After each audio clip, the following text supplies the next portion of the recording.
What's going on, everybody out there? And welcome back to another episode of the Dark Avenger comic book review, the series where I like to talk about all the books I read in the previous week. We finally caught up.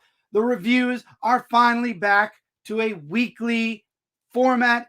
In this episode, I discuss all the books I read on the week of September 6th, 2023, the first week of September. And now that we're back to a weekly format, I only have 8 books to review, and then I actually have a couple of physical books that I'm throwing into the review as well because I'm adding this series to the weekly comic book review as the issues come out. But anyway, we'll get into the physical books after we get into this week's book. So, of course, to get this review out on time, I am reviewing the books. The covers are going to be showing up somewhere on one of the corners of the screen, depending on wherever I can fit them in. I edit these videos now myself.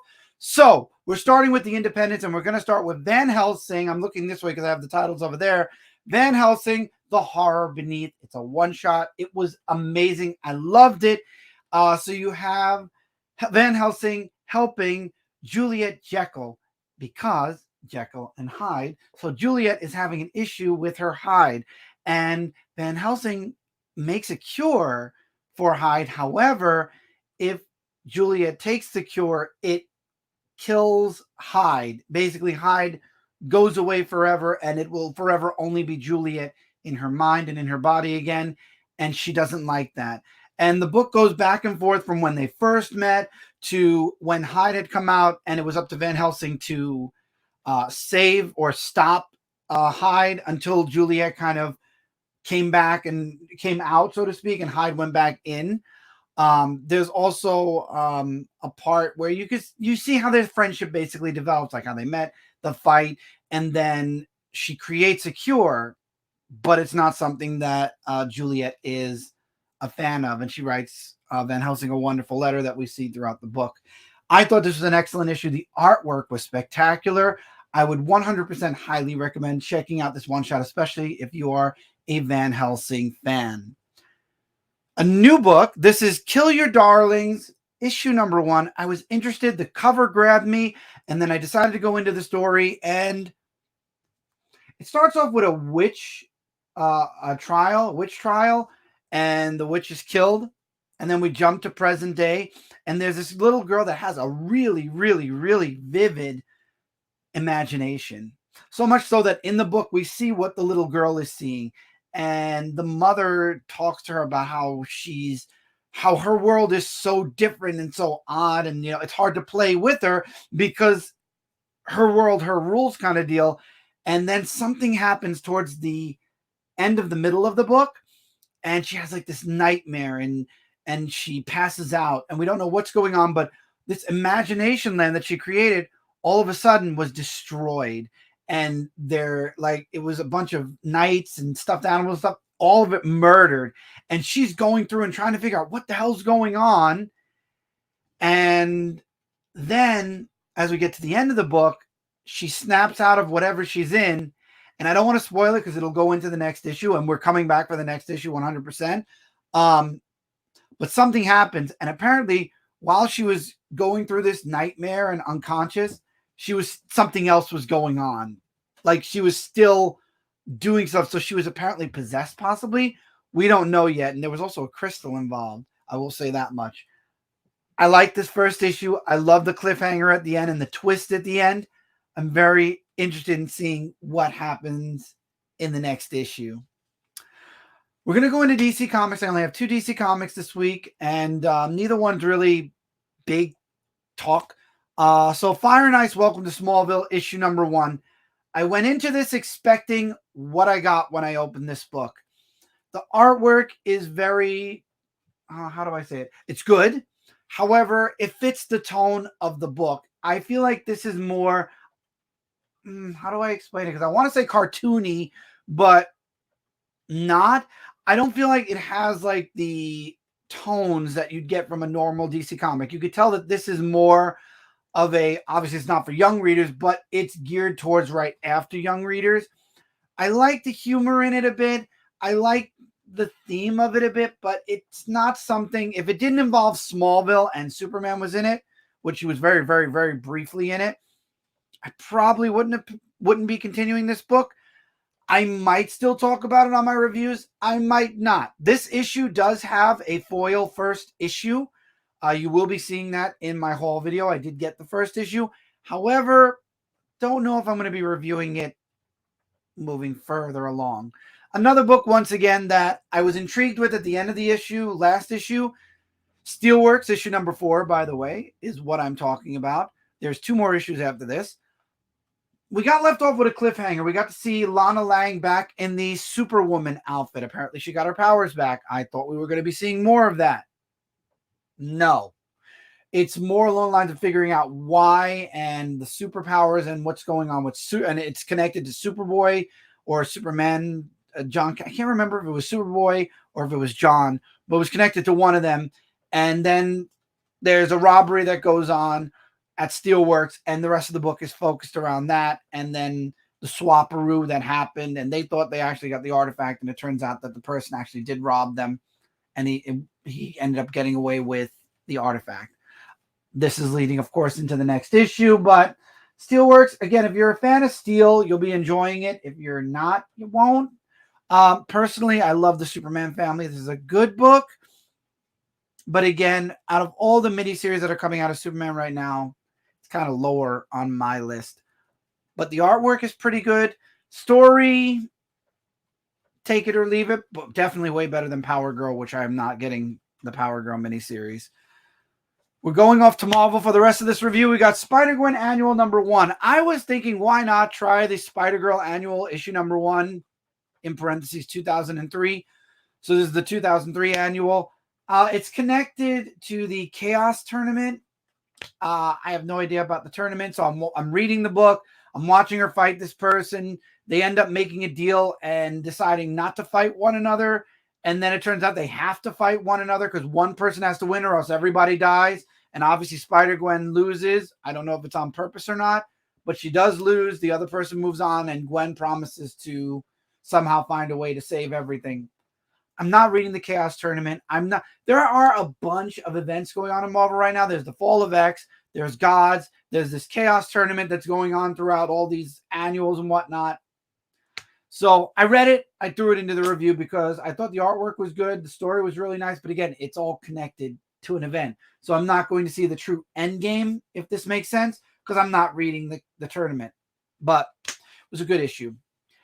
X-Men 26. So this cover and the next Iron Man cover both connect, and it's supposed to be the wedding of Tony and Emma Frost. And it really did sound like we were going to get that. This issue focuses on Kingpin, why he's helping Emma Frost, or why Emma Frost is working for him, and his connection if you weren't reading X-Men Ride Along, which I did appreciate. And it also connects to all the other events that are going on in all the other X books, like Shadowcat fighting. In this issue, we also got Shadowcat fighting Firestar, who is actually an undercover agent who is working, who Tony is using to get information from the person that is an equal enemy to the X-Men and him right now. And Emma Frost almost blows her cover. She takes her ring off because she wants to fight this dude who showed up at one of the meetings that her and Tony were at. And he took the ring. He's trying to get her to put it back on because with the ring off, the Sentinels will show up. All hell will break loose. And then the guy walks in, and Emma's in disguise, and he sees Tony with the ring on his knee and basically saying, "Really, Tony, you're proposing to the help?" And he's like, "If she'll let me." And that's where the book leaves off. So this wedding looks more or less like it's more for show. It's kind of a little bit of a, maybe they do get married. I don't know yet. But to me, it feels like that when they announced this and when I got interested in why I started reading Iron Man, I mean, it worked. I started reading Iron Man and I started reading X-Men. I probably would have read X-Men regardless. I was intrigued by the covers and I was intrigued by the idea.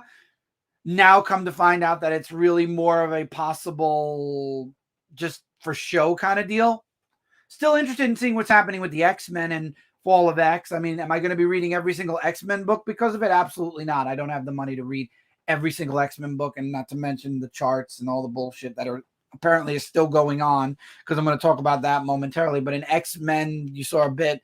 The next book I talk about, you saw a little bit. And now even in Iron Man, because it's crossing over to Fall of X, there's little teeny bits of chart. But anyway, Immortal X-Men issue number 15. This was interesting because the X-Men that were sent away are now trying to survive. Hope is there. They're in a desert and they're trying to survive. It turns out that clones, and again, this is all connected. Thank God I knew a bit about what was going on in X-Force. Wolverine clones end up attacking them. They end up fighting them. Another character shows up and ends up helping them a bit as well. They finally are able to find their safe haven by the end of the issue. However, one of the Wolverines survived. And if you saw the cover for the next Immortal X-Men, they're in the desert and Apocalypse is there. Of course he is. So this team is going to probably be facing off against Apocalypse next. While they're not connected, they still kind of are connected. But strong, I'm very, very interested in continuing X-Men. Immortal X-Men, we'll see where the next issue goes. But again, like I said, I can't follow everything X-Men. There are way too many books. And I saw this talked about on Twitter a bit, how there are just, it's too much. It's X-Men Red, Blue. There's Immortal X-Men, X-Men. I don't remember. There's Wolverine, X-Force, Gen X, Realm of X.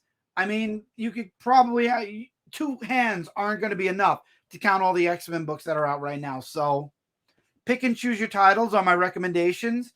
The Fall of X is interesting. If you haven't been following X-Men right along, though, maybe after Fall of X you could jump in. But I'll be talking about whatever I can X-Men-wise as we go along. Now we're getting into 3 issues in a row. Spider-Man India. I had to grab it. Especially because I believe they did this, especially because of Across the Spider-Verse. So the first 3 issues are out now, and it takes place after the events of whatever Spider-Verse event was going on in the Spider-Books right now. So Spider-Man's back. It's the introduction of, I mean, if you couldn't tell from the covers, the Lizard. Spider-Man India, I don't know how to pronounce his name. I'm sorry. I don't want to say it wrong. So he ends up in issue 2 giving up the mantle of Spider-Man.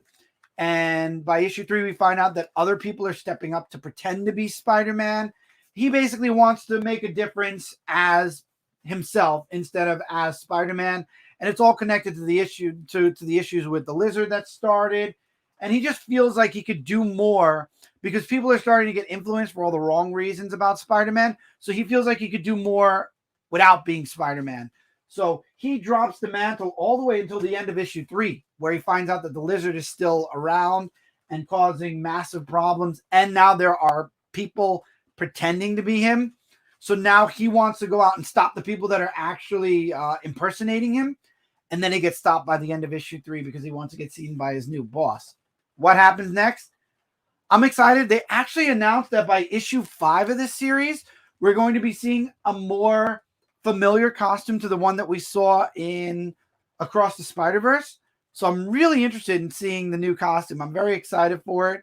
I'll probably end up getting, if there's a special cover with the showcase of the suit, I'll probably end up getting that too. But Spider-Man India, if you missed out, it's only 3 issues in. Yes, this was a really, I read through all 3 issues in one sitting. I was that hooked to see what happened in all 3 issues that I sat all the way through until I couldn't read anymore. It was a lot of fun. I enjoyed it. Highly recommend it. With that, that's it for this review. We're back to a weekly format, everybody. So I'll be back next week with next Wednesday's books. This is going to be going up probably on Monday, depending on editing and everything. I'm going to really work hard at trying to get these reviews recorded and uploaded by Sunday. So at least they're up as soon as possible. Again, it depends on how fast I can get my books, read my books, and then shoot this review. So for now, we're going to try to get these reviews out as soon as possible. But the goal is to get them to a Sunday or even Saturday if I don't have that many books. Basically a weekend upload. That's it for this review, everybody. Thank you all so much for being here. Links in the description below for all social media. If you're interested, I also stream on Twitch, twitch.tv/chaoticfalcon86. The TikTok's back. I have to put the TikTok link back in the description if it's not already there. If it is, click the link. I'm back on TikTok as well. Till next time, everybody, take care. Keep reading, keep collecting, and I will see all of you in the next video. Take care, everybody.